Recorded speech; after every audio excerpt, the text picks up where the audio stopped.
சற்று முன் கிடைத்திருக்கக்கூடிய தகவல் ஒன்று மக்களே, அதாவது பார்த்தீர்கள் பாஜகவை கழட்டிவிட தயாராகாது அதிமுக. விஜய் திருமதிற்கு முக்கிய பதவி ஆசை காட்டும் எடப்பாடி. இதை பற்றியும் பார்க்க போகிறோம். பார்ப்பதற்கு முன்பு நம்முடைய சேனலுக்கு நீங்கள் புதிய பார்வையாளர்களாக இருந்தீங்கன்னா ஒரே ஒரு சப்ஸ்கிரைப் மட்டும் பண்ணிட்டு பாருங்கள் மக்களே. அதாவது பார்த்தீர்கள் என்றால் தமிழக சட்டமன்ற தேர்தலில் திமுகவை வீழ்த்திய அதிமுக பல்வேறு திட்டங்களை வகுத்து வருகிறது.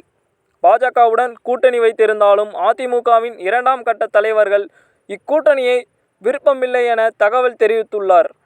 தமிழகத்தில் சட்டமன்ற தேர்தலுக்கு இன்னும் சில மாதங்களாக உள்ள தேர்தலை ஆட்சியை தக்க வைக்க திமுகவும் மீண்டும் ஆட்சியை பிடிக்க அதிமுகவும் கட்சி தொடங்கிய 2 ஆண்டுகளில் ஆட்சி அதிமுகவை கைப்பற்ற விஜயும் போட்டி போட்டு வருகிறார் என்றுதான் கூறப்படுகிறது. அந்த வகையில் திமுக கூட்டணியானது கடந்த 2019ஆம் ஆண்டு முதல் தொடர்ந்து வெற்றி கூட்டணியாக உள்ளது. இந்த கூட்டணியில் காங்கிரஸ், விடுதலை சிறுத்தைகள், கம்யூனிட்டி உள்ள கட்சிகள் இடம்பெற்றுள்ளது. அதிமுக கூட்டணியில் தற்பொழுது வரை பாஜக மட்டுமே உறுதியாக உள்ளது.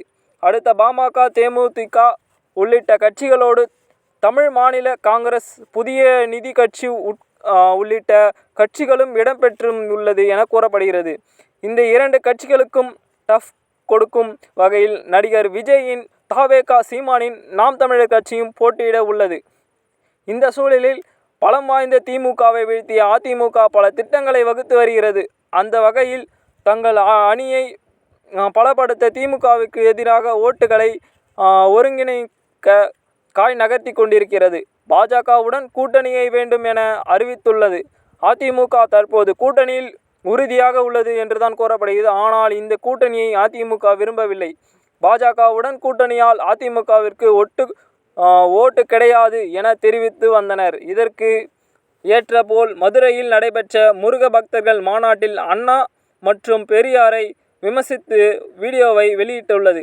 அதே மேடையில் அதிமுக மூத்த நிர்வாகிகள் இருந்துள்ளனர். இந்த வீடியோவிற்கு எந்தவித எதிர்ப்பும் தெரிவிக்காமல் அமைதியாகவே சென்றுள்ளனர். இதனை அடுத்து பார்க்கும் பொழுது மக்களே, ஆனால் இதனை வைத்து அதிமுகவை அரசியல் விமர்சனங்கள் கடுமையாக விமர்சித்து வருகிறது.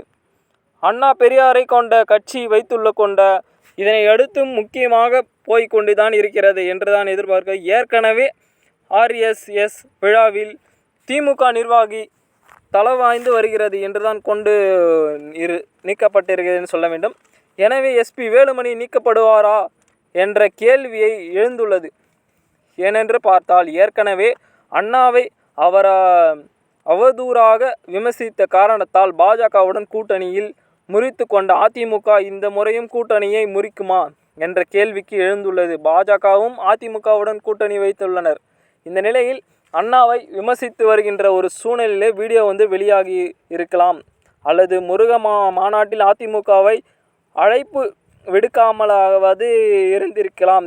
இந்த சூழ்நிலையில் பாஜகவுடன் கூட்டணியாக அதிமுக சிக்கிக்கொண்டு தான் தவிக்கின்றது என்று சொல்லப்படுகிறது. இதனையடுத்து மேம்படும் இதே கருத்தை விஜயும் கூறி வருகிறார். எனவே கடந்த நாடாளுமன்ற தேர்தலுக்கு முன்னதாக பாஜக கூட்டணியை கழட்டிவிட்டது போல இந்த முறையும் பாஜகவை கழட்டிவிடுமா என்ற கேள்விக்கு எழுந்துள்ளது. அப்படி பாஜகவை கழட்டிவிட பட்சத்தில் அதிமுக மீதான கூட்டணி நம்பிக்கை இழக்க நேரும். மேலும் அதிமுக கூட்டணிக்கு தாவேகா மற்றும் VCK வந்தால் துணை முதலமைச்சர் பதவியை வழங்க தயார் என அதிமுக பச்சை கொடி காட்டுவதாகவும் கூறப்படுகிறது. ஏற்கனவே அரசியலில் இது எல்லாம் சகஜம்பா என்று கூறுவது போல தேர்தலுக்கு நெருக்கத்தில் தான் கூட்டணி தொடர்பான இறுதி கட்ட நிலவரம் தெரிய வரும் என்று கூறப்படுகிறது என்றுதான் சொல்லப்படுகிறது. என்று மக்களே பொறுத்திருந்தால் பார்க்கும் என்ன மாதிரியான விஷயங்கள் நேரப்போகிறது, என்ன மாதிரியான விஷயங்கள் நடந்து கொண்டிருக்கிற பொதுவாக பார்த்தீர்கள் என்றால் அரசியலை பொறுத்தவரையும் சில குழப்பங்களும் சில மாற்றங்களும் நடந்து கொண்டு தான் இருக்கும். பொறுத்திருந்து பார்ப்போம். அடுத்து வரக்கூடிய இன்னும் சுவாரஸ்யமாக கண்டுகளிக்க நம்முடைய சேனலை மறக்காமல் சப்ஸ்கிரைப் மட்டும் பண்ணிட்டு பாருங்கள் மக்களே. நன்றி, வணக்கம். அடுத்த நாள் சந்திப்போம்.